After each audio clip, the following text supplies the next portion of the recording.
Do you want to learn how to identify your emotions? Do you believe you're good at this already? Chances are you aren't as good as you think. In fact, I got some scientific studies that would say you really aren't at all. Dunning-Kruger, two psychologists, did some research a number of years ago, actually in the 90s, looking at people's capacity to recognize their abilities in any given situation. So they would ask somebody, how do you feel about your humor? Are you less humorous than people, about the average, or are you way more funny than people? And almost everybody thinks they're more funny than everyone else.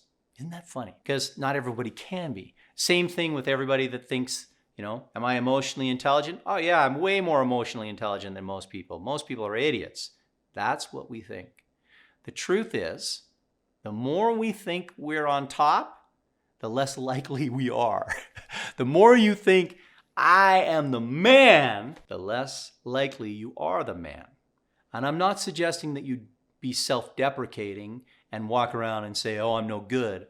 I'm saying that when you are truly emotionally intelligent, the nuances of the makeup of who you are don't allow you to get to a space where you're like, I'm the best, I am so good at this.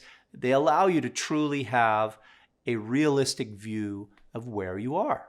And that's powerful. Can you imagine if you're one of those contestants like you see on American Idol all the time that comes and you're like, I'm the singer. You guys are gonna hire me. This is great. I'm gonna go on and take it all. And then you start to sing and that sound comes out of your mouth, right? I've watched the show where this happens.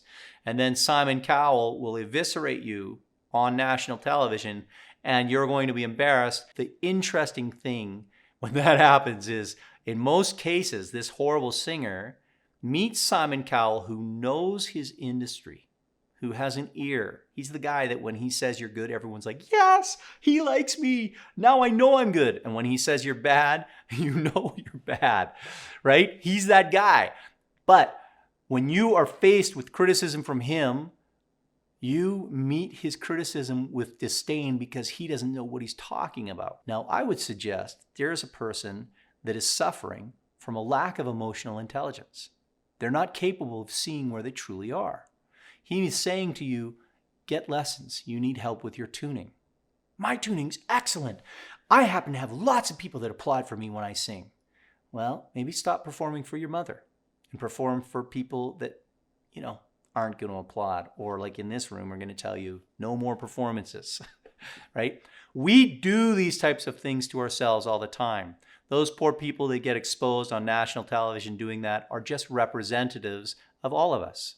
We all struggle to understand what we truly are good at and what we aren't.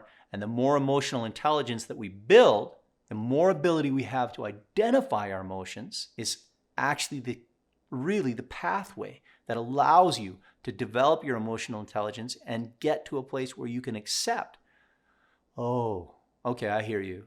I'm not that good a singer. I need lessons. Dang, I thought I was really good. And it changes your perspective and allows you to take real actions that elevate you. But you have to drop into your body. You got to get out of your head.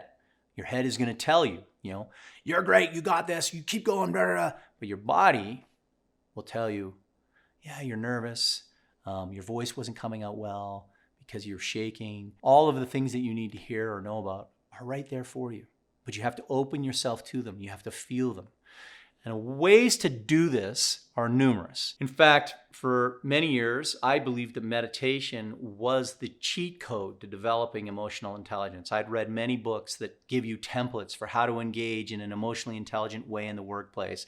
But all of these are contingent upon you remembering how to act in a stressful situation or being prepared to go ahead, but not really telling you how to build your intelligence so that when that situation hits, you have the capacity to face it with strength. But then I found this app, and it was developed from years of research in emotional intelligence, looking at frequencies of emotions. And there's an interesting thing that I've learned over the last really year or two, that our emotions all resonate at a certain frequency.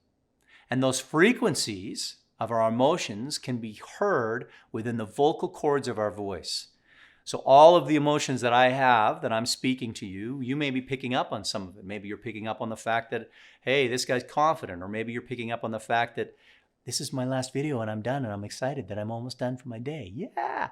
I don't know what you're picking up on, but I know that we've all had that experience where somebody calls us or says to us on the phone, hello, and you know they're in trouble by the nature of their voice. How are you doing?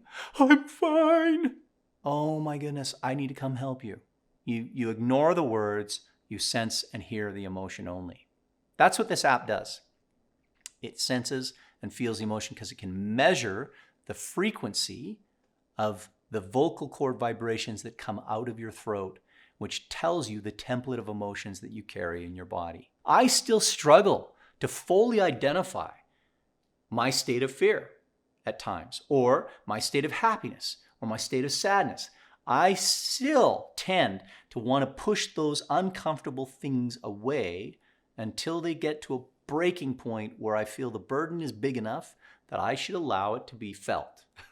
That is my broken methodology that I'm trying to rewire. And this is what it has done. It has allowed me to then take an assessment, measure what is going on. I can see, oh, I'm struggling with loneliness.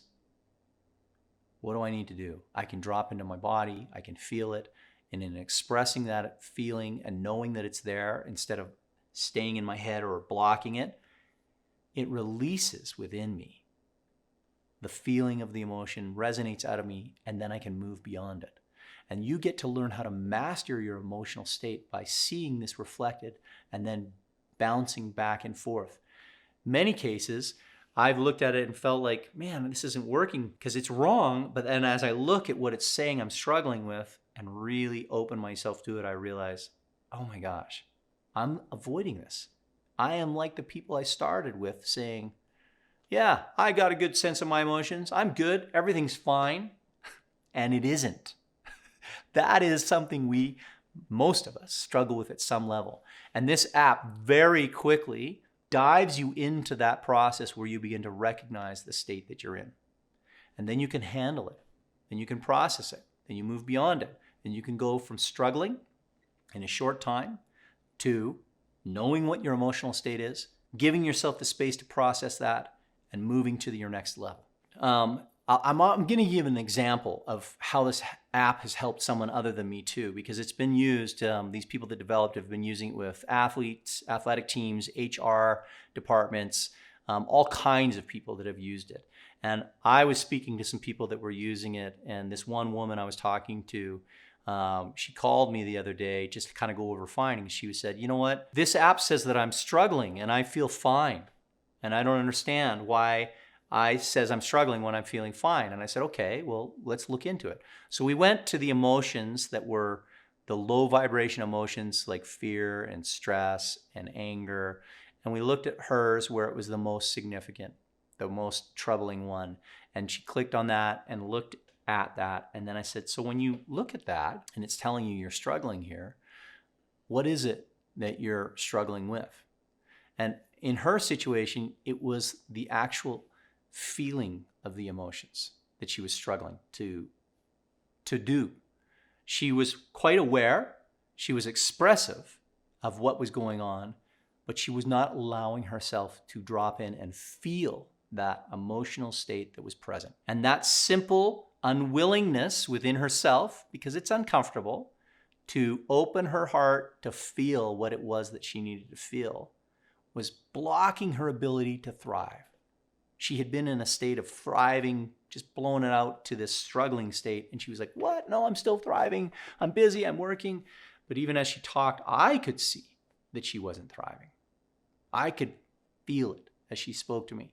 And she began to recognize as she did this, oh my gosh, I am holding this back because I feel like I'm too busy to feel it right now. And that changed everything for her. When she was able to recognize, oh my goodness, I'm holding this back. She was able to turn and face what was going on inside her, not just mentally recognizing it, but facing it with her heart and her body, letting it drop in, resonating with whatever that pain was, and let it go. And then she moved on quickly. And that's the power of having a template that allows you to really identify what's going on. You don't have to have the app. You can do this with meditation. It works powerfully. But the app sure is nice. because it takes away that, and it's quick and easy, shows you something you can look at. It's a great starting point. I'm James. Hope this works for you. This is how I do it.